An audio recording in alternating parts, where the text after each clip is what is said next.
Alors, beaucoup de gens aussi se tournent vers l'hypnose pour se libérer du tabac. On sait aujourd'hui, de manière certaine, hein, les dangers de la cigarette. En plus, le prix ne cesse d'augmenter. Donc il y a beaucoup de gens même qui n'ont jamais fait d'hypnose, mais qui disent tiens, je vais faire une séance d'hypnose pour arrêter de fumer. Alors, ça fonctionne la plupart du temps.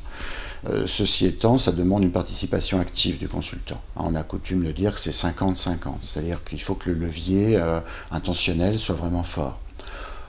Une image, peut-être, on pourrait dire que l'hypnose, c'est un peu comme un trampoline. Quelqu'un qui veut sauter, s'il a à sa disposition un trampoline, on voit aisément qu'il va pouvoir sauter plus haut.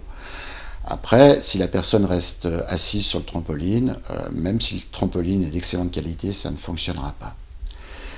On pourrait d'ailleurs même aller plus loin dans les comparaisons. Il y a des gens qui arrêtent de fumer comme ça spontanément. Ils ont un de leurs proches qui a une maladie grave ou un déclic comme ça qui se produit. Eh bien ces gens-là, même s'ils n'ont pas eu besoin d'aide, en fait ils ont arrêté de fumer grâce à l'hypnose. Grâce à l'auto-hypnose qu'ils se sont fait eux-mêmes. On pourrait dire, mais c'est des gens qui ont de la volonté.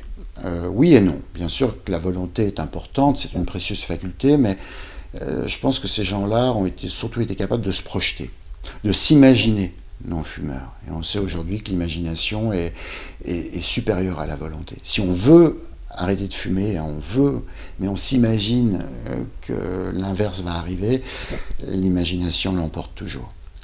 Donc, même si on peut le faire tout seul, et heureusement beaucoup de gens y arrivent, l'intérêt de se faire aider, c'est que la personne, en fait, elle va utiliser les propres mots, la propre motivation de la personne pour faciliter un peu cette démarche.